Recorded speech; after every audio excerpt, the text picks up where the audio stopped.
ದೇಶಾದ್ಯಂತ ಹಲವಾರು ನಗರಗಳಿಂದ ಹೋಟೆಲ್ ಮತ್ತೆ ಆಹಾರ ಮಳಿಗೆಗಳು ಮುಚ್ಚುವಂತ ಸುದ್ದಿಗಳು ಬರ್ತಾ ಇವೆ. ವಾಣಿಜ್ಯ ಗ್ಯಾಸ್ ಸಿಲಿಂಡರ್ಗಳು ಸಿಗೋದು ಈಗ ಕಷ್ಟಕರ ಆಗ್ತಾ ಇದೆ. ಗೃಹ ಬಳಕೆಯ ಸಿಲಿಂಡರ್ಗಳ ಕೊರತೆಯೂ ಕೂಡ ತಲೆದೂರಿದೆ.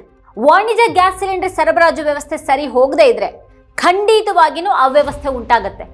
ಲಕ್ಷಾಂತರ ಜನರು ತಮ್ಮ ಜೀವನೋಪಾಯಕ್ಕಾಗಿ ಸಣ್ಣ ಮತ್ತೆ ದೊಡ್ಡ ಹೋಟೆಲ್ಗಳನ್ನು ನೆಚ್ಕೊಂಡಿರ್ತಾರೆ. ಹಾಗೆ ಇನ್ನೊಂದು ಕಡೆಗೆ ಹೊರ ಕೆಲಸ ಮಾಡೋರಿಗೆ ಕೈಗೆಟುಕುವ ದರದ ಸ್ಟ್ರೀಟ್ ಫುಡ್ ಸಿಗದೆ ಹೋದ್ರೆ ಕಷ್ಟ ಆಗುತ್ತೆ. ಸಿಲಿಂಡರ್ಗಳು ಲಭ್ಯ ಇಲ್ಲದೆ ಇದ್ರೆ ಲಕ್ಷಾಂತರ ಜನರು ಕೈಗೆಟುಕುವ ಆಹಾರ ಸಿಗದಂತಾಗಿ ಪರದಾಡಬೇಕಾಗತ್ತೆ. ಆದ್ರೂ ಗ್ಯಾಸ್ ಸಿಲಿಂಡರ್ ಬಿಕ್ಕಟ್ಟಿನ ಬಗ್ಗೆ ದೊಡ್ಡ ಮಾಧ್ಯಮಗಳು ಏನನ್ನೂ ಹೇಳ್ತಾ ಇಲ್ಲ.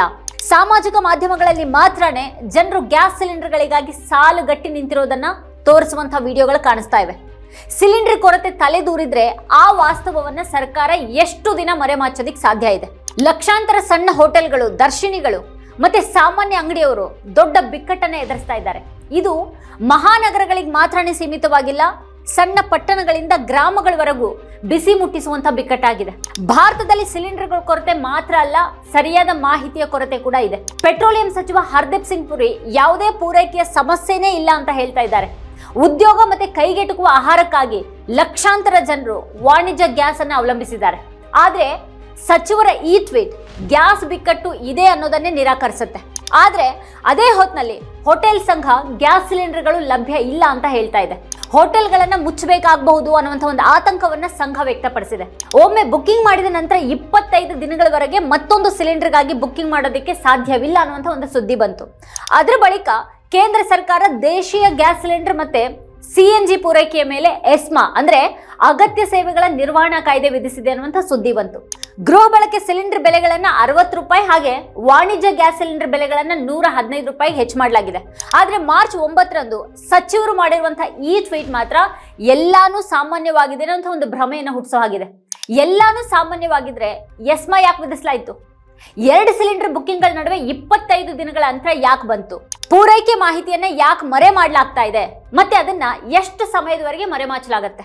ಸರ್ಕಾರ ಯಾಕೆ ಸತ್ಯವನ್ನ ಮಾತಾಡ್ತಾ ಇಲ್ಲ? ಗ್ಯಾಸ್ ಸಿಲಿಂಡರ್ ಬಿಕ್ಕಟ್ಟು ಪತ್ರಿಕೆಗಳು ಮತ್ತೆ ಟಿವಿ ಚಾನೆಲ್ಗಳಲ್ಲಿ ಕಾಣಿಸ್ಕೊಳ್ಳೋದ ಹಾಗೆ ತಡೆಯಲಾಗ್ತಾ ಇದೆಯಾ?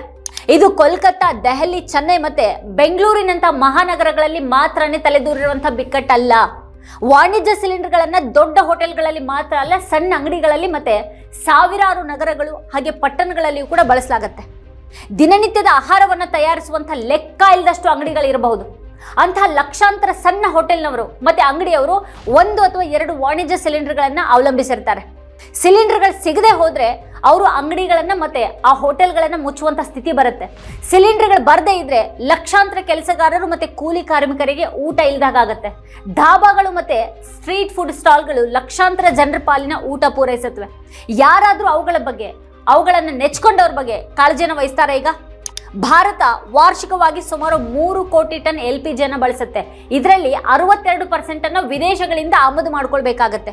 85ರಿಂದ 90% LPG ಆಮದುಗಳು ಸೌದಿ ಅರೇಬಿಯಾದಿಂದ ಹಾರ್ಮುಜ್ ಜಲಸಂಧಿಯ ಮೂಲಕ ಭಾರತಕ್ಕೆ ಬರುತ್ತವೆ. ಉತ್ತರ ಪ್ರದೇಶದಲ್ಲಿ ಅತಿ ಹೆಚ್ಚು ಸಿಲಿಂಡರ್ ಸಂಪರ್ಕಗಳಿವೆ ಅಂತ ಸರ್ಕಾರನೇ ಹೇಳುತ್ತೆ. ಈಗ ಆ ಸಿಲಿಂಡರ್ಗಳನ್ನ ಮರುಭರ್ತಿ ಹೇಗೆ ಮಾಡೋದು ಅನ್ನೋದು ದೊಡ್ಡ ಪ್ರಶ್ನೆ ಆಗಿದೆ. ಈ ಯುದ್ಧದ ಸಮಯದಲ್ಲಿ ಪೂರೈಕೆ ಕೊರತೆಯನ್ನು ಸರ್ಕಾರ ಹೇಗೆ ನಿಭಾಯಿಸುತ್ತೆ? ಅದಕ್ಕೆ ಸರ್ಕಾರದ ಸಿದ್ಧತೆ ಏನಿದೆ? ಅದಾಗದೆ ಹೋದ್ರೆ ವಸ್ತುಗಳು ತುಂಬಾನೇ ದುಬಾರಿ ಆಗಬಹುದು, ಮತ್ತೆ ಅನೇಕ ವಸ್ತುಗಳು ಜನಸಾಮಾನ್ಯರ ಕೈಗೆಟುಕದಂತಾಗಬಹುದು. ಇದು ಇನ್ನು 2 ವಾರಗಳ ಕಾಲ ಮುಂದುವರೆದ್ರೆ ಪರಿಸ್ಥಿತಿ ಏನಾಗಬಹುದು? ವರದಿಗಳ ಪ್ರಕಾರ ಪಂಜಾಬ್ನಲ್ಲಿ ವಾಣಿಜ್ಯ LPG ಸರಬರಾಜು ಸ್ಥಗಿತಗೊಳಿಸಲಾಗಿದೆ. ರಾಜಸ್ಥಾನದ ಹೋಟೆಲ್ಗಳು, ರೆಸ್ಟೋರೆಂಟ್ಗಳು, ಧಾಬಾಗಳು ಮತ್ತೆ ರಸ್ತೆ ಬದಿಯ ಸ್ಟಾಲ್ಗಳಲ್ಲಿ LPG ಕೊರತೆ ಉಂಟಾಗಿದೆ. ಅನಿಲ ಪೂರೈಕೆಯ ಕೊರತೆ ಇಲ್ಲ ಅಂತ ಸರ್ಕಾರ ಹೇಳ್ತಾ ಇದೆ, ಮತ್ತೆ ಕೊರತೆ ಇದೆ ಅನ್ನೋದನ್ನ ಮೀಡಿಯಾಗಳು ಕೂಡ ಹೇಳ್ತಾ ಇಲ್ಲ. ಆದ್ರೆ ಗ್ಯಾಸ್ ಮಿತವ್ಯಯದ ಬಗ್ಗೆ ಸಲಹೆಗಳನ್ನ ಮಾತ್ರನೇ ಪ್ರಕಟಿಸ್ತಾ ಇವೆ. ಸಿಲಿಂಡರ್ ಅನ್ನ ಹೇಗೆ ಉಳಿಸೋದು ಅನ್ನುವಂಥ ಲೇಖನಗಳನ್ನ ಪ್ರಕಟಿಸಲಾಗ್ತಾ ಇದೆ. ಬಿಕ್ಕಟ್ಟು ಗಂಭೀರವಾಗಿದೆ ಅಂತ ಅರ್ಥ ಮಾಡ್ಕೊಳ್ಳಿಕ್ಕೆ ಇಷ್ಟು ಸಾಕಲ್ವಾ? ವಾಣಿಜ್ಯ ಅನಿಲ ಸಿಲಿಂಡರ್ಗಳ ಕೊರತೆ ಇದೆ ಮತ್ತು ಅದು ಈಗಾಗಲೇ ಸ್ಪಷ್ಟವಾಗಿದೆ. ಇರಾನ್ ಮೇಲಿನ ದಾಳಿಯನ್ನ ಯಾಕೆ ಬೆಂಬಲಿಸಲಾಗಿದೆ ಅನ್ನೋದನ್ನ ಸರ್ಕಾರ ವಿವರಿಸಬೇಕಾಗಿದೆ. ಆದ್ರೆ ಅದರಿಂದಾಗಿ ಎಷ್ಟೋ ಜನರು ದೈನಂದಿನ ಜೀವನೋಪಾಯವನ್ನ ಕಳ್ಕೊಂಡ್ರೆ ಅದಕ್ಕೆ ಯಾರು ಹೊಣೆ? ಚೆನ್ನೈ ಹೋಟೆಲ್ಗಳ ಸಂಘದ ಪ್ರಕಾರ ಚೆನ್ನೈನಲ್ಲಿ ವಾಣಿಜ್ಯ LPG ಅವಲಂಬಿಸಿರುವಂತಹ 10,000ಕ್ಕೂ ಹೆಚ್ಚು ಹೋಟೆಲ್ಗಳು ಮತ್ತೆ ರೆಸ್ಟೋರೆಂಟ್ಗಳಿವೆ. ಮಧ್ಯಮ ಗಾತ್ರದ ರೆಸ್ಟೋರೆಂಟ್ಗಳು ಪ್ರತಿದಿನ 5ರಿಂದ 10 ಸಿಲಿಂಡರ್ಗಳನ್ನು ಬಳಸುತ್ತವೆ. ಸಿಲಿಂಡರ್ ಸರಬರಾಜು ನಿಂತು ಹೋದ್ರೆ ಆ ಹೋಟೆಲ್ಗಳು ಮುಚ್ಚುವಂತ ಪರಿಸ್ಥಿತಿ ಬರುತ್ತೆ. ಅಡ್ಡಿಪಡಿಸಿದ್ರೆ ಮಾರ್ಚ್ 10ರಿಂದ ಕಾರ್ಯಾಚರಣೆಗಳನ್ನ ಸ್ಥಗಿತಗೊಳಿಸಬೇಕಾಗಬಹುದು. ದೋಸೆಗೆ ಹೆಸರುವಾಸಿಯಾದಂತಹ ಬೆಂಗಳೂರಿನ ವಿದ್ಯಾರ್ಥಿ ಭವನ ಕೂಡ ಸಂಕಷ್ಟವನ್ನು ಎದುರಿಸ್ತಾ ಇದೆ. ಮುನ್ನೆಚ್ಚರಿಕೆ ಕ್ರಮವಾಗಿ 4 ತವಾಗಳಲ್ಲಿ 2ರ ಕೆಲಸವನ್ನ ನಿಲ್ಲಿಸಲಾಗಿದೆ. ಅಲ್ಲದೆ ಸರ್ವಿಸ್ ಹಾಲ್ ಅನ್ನು ಕೂಡ ಮುಚ್ಚಲಾಗಿದೆ. ಪರಿಸ್ಥಿತಿ ಇದೇ ರೀತಿ ಮುಂದುವರೆದ್ರೆ ಬಹಳ ಕಷ್ಟ ಆಗಲಿದೆ. ಪರಿಸ್ಥಿತಿ ಗಂಭೀರವಾಗಿದೆ ಅಂತ ಚೆನ್ನೈ ಹೋಟೆಲ್ ಅಸೋಸಿಯೇಷನ್ ಮುಖ್ಯಮಂತ್ರಿ ಸ್ಟಾಲಿನ್ ಅವರಿಗೆ ಪತ್ರ ಬರೆದಿದೆ. ವಿತರಕರು ವಾಣಿಜ್ಯ ಸಿಲಿಂಡರ್ಗಳ ಪೂರೈಕೆಯನ್ನ ನಿಲ್ಲಿಸಿದ್ರು ಅನ್ನುವಂಥ ವರದಿಗಳಿವೆ. ಕರ್ನಾಟಕ ಮುಖ್ಯಮಂತ್ರಿ ಸಿದ್ದರಾಮಯ್ಯ ಅವರು ಕೂಡ ಕೇಂದ್ರಕ್ಕೆ ಪತ್ರ ಬರೆದಿದ್ದಾರೆ. ವಾಣಿಜ್ಯ ಬಳಕೆ ಸಿಲಿಂಡರ್ಗಳ ಪೂರೈಕೆ ಸ್ಥಗಿತಗೊಂಡಿರೋದ್ರ ಬಗ್ಗೆ ಸಿದ್ದರಾಮಯ್ಯ ಅವರು ಕಳವಳವನ್ನು ವ್ಯಕ್ತಪಡಿಸಿದ್ದಾರೆ. ಸಿಲಿಂಡರ್ ಪೂರೈಕೆ ಶೀಘ್ರವಾಗಿ ಪುನಾರಂಭಗೊಳ್ಳದೇ ಇದ್ರೆ ಅನೇಕ ಹೋಟೆಲ್ಗಳು ಮುಚ್ಚಲಿವೆ ಅಂತ ಅವರು ಆ ಒಂದು ಪತ್ರದಲ್ಲಿ ವಿವರಿಸಿದ್ದಾರೆ. ಸಿಲಿಂಡರ್ ಪೂರೈಕೆಯಲ್ಲಿನ ಈ ಹಠಾತ್ ಸ್ಥಗಿತದಿಂದಾಗಿ ಹೋಟೆಲ್ ಉದ್ಯಮಕ್ಕೆ ದೊಡ್ಡ ಹೊಡೆತ ಬಿದ್ದಿದೆ. ಎಷ್ಟೋ ದಿನಗೂಲಿ ಕಾರ್ಮಿಕರು, ವಿದ್ಯಾರ್ಥಿಗಳು, ಹಿರಿಯ ನಾಗರಿಕರು ಮತ್ತೆ ಆಸ್ಪತ್ರೆಯಲ್ಲಿನ ರೋಗಿಗಳು ಕೈಗೆಟುಕುವಂತಹ ಊಟದಿಂದ ವಂಚಿತರಾಗಬಹುದು. LPG ಮೇಲೆ ಯಾವುದೇ ನಿಷೇಧ ಇಲ್ಲ ಅಂತ ಸರ್ಕಾರ ಹೇಳ್ತಾನೆ ಇದೆ. ಆದ್ರೂ ಹೋಟೆಲ್ ಉದ್ಯಮದ ದುಸ್ಥಿತಿಯನ್ನ ಪರಿಗಣಿಸಿ ಪೆಟ್ರೋಲಿಯಂ ಸಚಿವಾಲಯ LPG ಪೂರೈಕೆಯಲ್ಲಿನ ಅಡಚಣೆಗಳ ತನಿಖೆಗೆ ಒಂದು ಸಮಿತಿಯನ್ನ ರಚನೆ ಮಾಡಿದೆ. ಮುಂಬೈ ಹೋಟೆಲ್ ಅಸೋಸಿಯೇಷನ್ ಹೇಳೋ ಪ್ರಕಾರ ಅಲ್ಲಿನ ಸುಮಾರು 20% ಹೋಟೆಲ್ಗಳು ಈಗಾಗಲೇ ಮುಚ್ಚಲ್ಪಟ್ಟಿವೆ. ಪರಿಸ್ಥಿತಿ ಇದೇ ರೀತಿ ಮುಂದುವರೆದ್ರೆ 50% ಹೋಟೆಲ್ಗಳು ಮುಚ್ಚಬೇಕಾಗತ್ತೆ. ಕೊನೆಗೆ ಎಲ್ಲಾ ಹೋಟೆಲ್ಗಳನ್ನ ಮುಚ್ಚಬೇಕಾದಂತ ಪರಿಸ್ಥಿತಿ ಕೂಡ ಉದ್ಭವಿಸಬಹುದು. ಬೆಂಗಳೂರು ಹೋಟೆಲ್ ಅಸೋಸಿಯೇಷನ್ ಕೂಡ ಇಂಥದೇ ಆತಂಕವನ್ನ ಈಗಾಗಲೇ ವ್ಯಕ್ತಪಡಿಸಿದೆ. ಹೋಟೆಲ್ಗಳು, ದಾಬಾಗಳು ಮತ್ತೆ ಸಣ್ಣ ಅಂಗಡಿಗಳು ಮುಚ್ಚಿದ್ರೆ ಜನರಿಗೆ ಆಹಾರ ಸಿಗದೆ ಹೋಗುತ್ತೆ, ಮತ್ತೆ ಅಂಗಡಿಯವರ ಆದಾಯ ಕೂಡ ನಿಂತು ಹೋಗುತ್ತೆ. ಇದಕ್ಕೆ ಪರಿಹಾರವನ್ನ ಟ್ರಂಪ್ ಮತ್ತೆ ನೇತನ್ಯಾಹು ತಮ್ಮ ಜೇಬಿಂದ ಕೊಡ್ತಾರಾ ಅಂತ ರವೀಶ್ ಕುಮಾರ್ ಅವರು ಪ್ರಶ್ನೆ ಮಾಡ್ತಾರೆ. ಸಿಲಿಂಡರ್ ಪೂರೈಕೆ ಶೀಘ್ರದಲ್ಲೇನೆ ಪುನಾರಂಭ ಆಗದೆ ಹೋದ್ರೆ ಪರಿಸ್ಥಿತಿ ಹದಗೆಡೋದು ಖಚಿತವಾಗಿದೆ. ಸರ್ಕಾರ ಎಸ್ಮಾವನ್ನು ಜಾರಿಗೆ ತಂದಿದೆ. LPG ಸರಬರಾಜುಗಳನ್ನು ಸಾಧ್ಯ ಆದಷ್ಟು ಹೆಚ್ಚು ಮಾಡೋದಕ್ಕೆ ಸೂಚಿಸಲಾಗಿದೆ.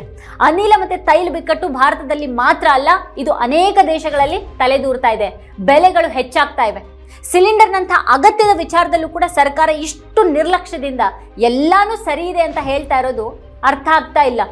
ಸರ್ಕಾರಕ್ಕೆ ಜನಸಾಮಾನ್ಯರ ಜೀವನೋಪಾಯಕ್ಕಿಂತ ತನ್ನ ರಾಜಕೀಯನೇ ಮುಖ್ಯವಾಗಿದೆ ಅನ್ನೋದು ಈ ಒಂದು ಬಿಕ್ಕಟ್ಟಿನ ಹೊತ್ತಿನಲ್ಲಿ ಮತ್ತೊಮ್ಮೆ ಕಾಣಿಸ್ತಾ ಇದೆ ನಮಗೆ. ವೀಕ್ಷಕರ ಕುರಿತು ನಿಮ್ಗೆ ಏನ್ ಅನ್ಸುತ್ತೆ, ಏನು ಅಭಿಪ್ರಾಯ ಇದೆ, ವಿಡಿಯೋ ಕೆಳಗಡೆ ಅದನ್ನ ಕಮೆಂಟ್ ಮಾಡಿ ನಮಗೆ ತಿಳಿಸಿ. ಇದೇ ಹೊತ್ತಿನ ಸ್ಪೆಷಲ್ ನೋಡ್ತಾ ಇರಿ ವಾರ್ತಾ ಭಾರತಿ. ನೀವಿನ್ನು ವಾರ್ತಾ ಭಾರತಿ ಯೂಟ್ಯೂಬ್ ಚಾನಲ್ ಅನ್ನು ಸಬ್ಸ್ಕ್ರೈಬ್ ಮಾಡಿಲ್ಲ ಅನ್ನೋದಾದ್ರೆ ಈ ಕೂಡಲೇ ಸಬ್ಸ್ಕ್ರೈಬ್ ಮಾಡಿ, ಹಾಗೆ ಪಕ್ಕದಲ್ಲಿರುವಂತಹ ಬೆಲ್ ಐಕಾನ್ ಪ್ರೆಸ್ ಮಾಡಿ ನಮ್ಮನ್ನ ಪ್ರೋತ್ಸಾಹಿಸಿ. ನಮ್ಮ ಕಾರ್ಯಕ್ರಮಗಳನ್ನ ನೀವು ನೋಡ್ತಾ ಇದ್ರೆ ನಮ್ಮ ಚಾನೆಲ್ ಅನ್ನ ಸಬ್ಸ್ಕ್ರೈಬ್ ಮಾಡಿ, ಪಕ್ಕದ ಬೆಲ್ ಐಕಾನ್ ಒತ್ತಿ ನಮ್ಮನ್ನ ಬೆಂಬಲಿಸಿ. ಹಾಗೆ ನಮ್ಮ ಕಾರ್ಯಕ್ರಮಗಳನ್ನ ಲೈಕ್ ಮಾಡಿ, ಕಮೆಂಟ್ ಮಾಡಿ, ಅದನ್ನ ಬೇರೆಯವರಿಗೂ ವಾಟ್ಸ್ಆಪ್ ಮೂಲಕ ಶೇರ್ ಮಾಡಿ.